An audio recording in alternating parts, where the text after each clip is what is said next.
Julien était différent. Il ne se contentait pas de la vie simple de leur village. Il rêvait de grandes choses, de savoir, d'un monde au-delà des champs. Ses parents, humbles agriculteurs, voyaient le feu dans les yeux de leur fils. Ils l'ont encouragé, ont nourri sa soif d'apprendre. Chaque livre qu'il dévorait, chaque gribouillis dans son carnet alimentait leur espoir pour lui. Son succès serait le leur, un témoignage de leur confiance inébranlable en lui. Julien excellait à l'école. C'était un esprit brillant, absorbant le savoir comme une éponge.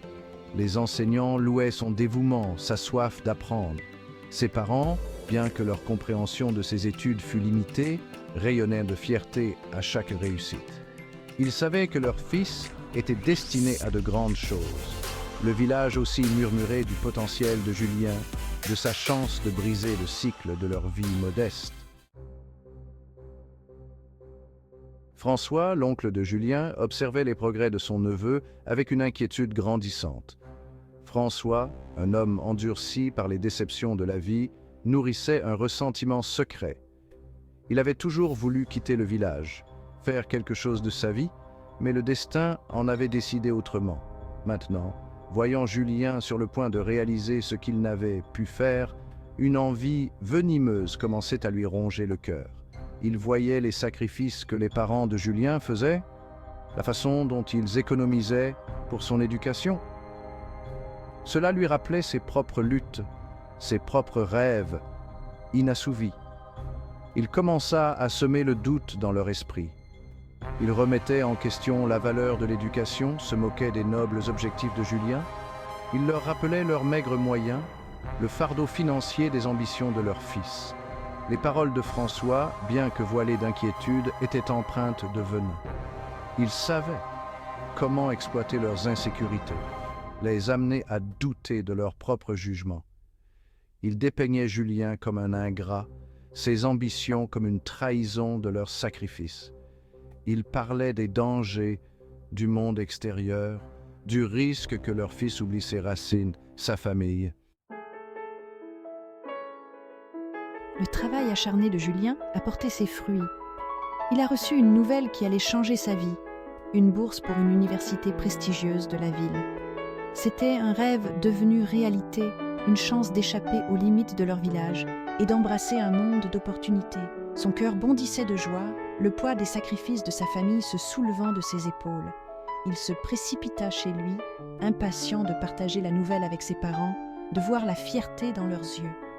La nouvelle, cependant, fut accueillie par une réaction mitigée. Ses parents, habituellement si enthousiastes à propos de ses réussites, semblaient hésitants, leur visage marqué par l'inquiétude.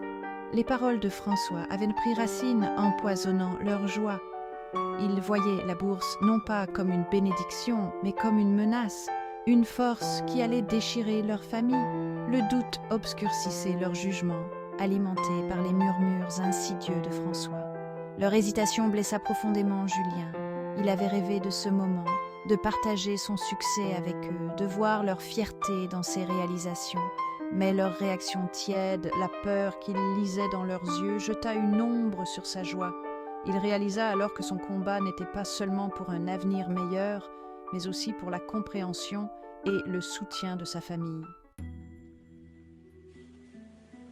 François, sentant leur vulnérabilité, poursuivit sa campagne de manipulation.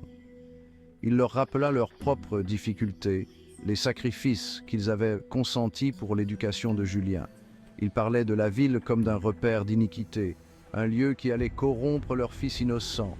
Il semait les graines du ressentiment, les amenant à remettre en question les motivations de Julien, suggérant qu'il avait honte de ses origines modestes, désireux d'abandonner sa famille pour une vie de luxe.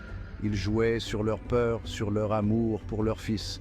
Il dépeignait le retour de Julien comme un homme changé, un étranger à leurs habitudes simples. Il parlait de familles brisées, d'enfants oubliant leurs racines, leurs obligations. Il martelait leurs insécurités, exploitant leur amour pour les manipuler, les monter contre leur propre fils. Les paroles de François étaient un poison qui s'infiltrait lentement dans leur cœur, entachant leur amour de doute et de peur. Ils commencèrent à voir les ambitions de Julien comme une menace, son succès comme leur perte.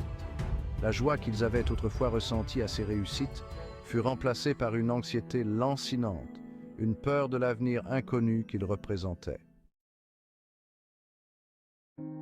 Le soutien autrefois indéfectible de ses parents s'est effondré sous le poids des mensonges de François. Ils commencèrent à se faire l'écho de ses sentiments, remettant en question les choix de Julien, son engagement envers sa famille. Ils parlèrent de responsabilité, de la nécessité de contribuer à la ferme, de rester et de les aider dans leurs vieux jours. Leurs paroles, autrefois pleines d'encouragement, étaient maintenant empreintes de déception, d'un sentiment de trahison. Julien était dévasté. Il n'avait jamais voulu blesser ses parents, leur donner l'impression qu'il choisissait ses ambitions plutôt que leur amour.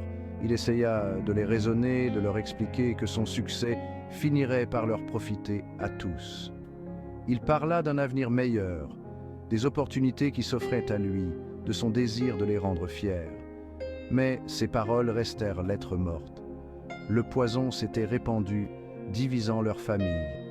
Le lien autrefois indestructible qui les unissait était tendu, remplacé par la suspicion et le ressentiment. Julien se sentait complètement seul, ses rêves s'évanouissant non par manque d'opportunités, mais par manque de soutien de la part des personnes qu'il aimait le plus. Malgré la douleur du rejet de sa famille, Julien refusa de renoncer à ses rêves. Il savait au fond de lui que l'opposition de ses parents découlait de l'amour, bien qu'un amour obscurci par la peur et la manipulation. Il s'était juré de leur prouver qu'ils avaient tort, de leur montrer que ses ambitions n'étaient pas une trahison, mais une extension de leur amour, de leur sacrifice.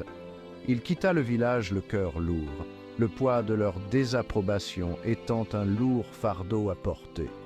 Il trouva des petits boulots en ville, travaillant sans relâche pour subvenir à ses besoins tout en suivant ses cours. Il y eut des jours où la solitude était presque insupportable, où il aspirait au confort familier de sa famille, à son amour et à son soutien. Mais il persévéra. Il se jeta à corps perdu dans ses études, trouvant du réconfort dans les livres, dans la quête du savoir. Il s'accrochait aux souvenirs de leur amour, de leurs encouragements passés, s'en servant comme d'un carburant pour surmonter les défis qui l'attendaient. Il savait que sa réussite était le seul moyen de prouver sa valeur, de regagner leur respect et leur amour. Les années passèrent. Julien excella dans ses études et obtint son diplôme avec mention. Il connut le succès dans son domaine de prédilection, son intelligence et sa détermination lui ouvrant la voie d'un avenir brillant. Il avait accompli ce qu'il s'était fixé comme objectif, prouvant sa valeur à lui-même, au monde entier. Pourtant, une partie de lui restait incomplète. La rupture avec sa famille, la douleur de leur trahison, continuaient de le hanter. Il était retourné au village, un étranger dans sa propre maison. Ses parents, plus âgés maintenant, le visage marqué par le temps qui passe, l'accueillirent avec un mélange de fierté et de regret. Ils avaient été témoins de son succès de loin, avaient entendu des récits de ses exploits. Les mensonges de François s'étaient depuis longtemps effondrés, la vérité de sa jalousie mise à nu. Ils voyaient dans les yeux de Julien la douleur de leur trahison, les cicatrices de leur rejet. La prise de conscience de ce qu'ils avaient fait, de l'opportunité qu'ils lui avaient volée, pesait lourdement sur leur cœur. Ils avaient laissé la peur et la manipulation empoisonner leur amour, les aveugler sur la vraie nature de leur fils. Le prix de leur erreur était lourd, une douleur constante dans leur cœur. Ses parents tentèrent de reconstruire le pont qu'ils avaient si négligemment détruit. Ils parlèrent de leurs regrets, de la honte qu'ils éprouvaient pour leurs actes passés. Ils le supplièrent de leur pardonner, de leur donner une chance de faire à nouveau partie de sa vie.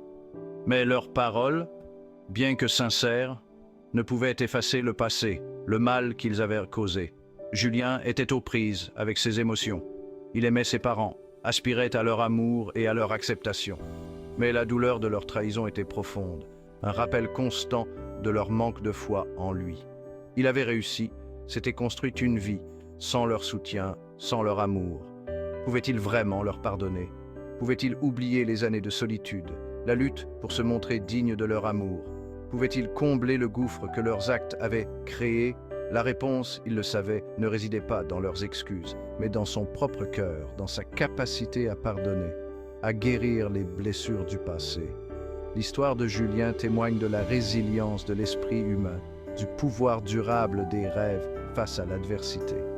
Elle nous rappelle que les plus grands obstacles que nous surmontons ne sont souvent pas extérieurs, mais intérieurs, enracinés dans la complexité des relations humaines, dans le fragile équilibre entre l'amour, la confiance et le pardon.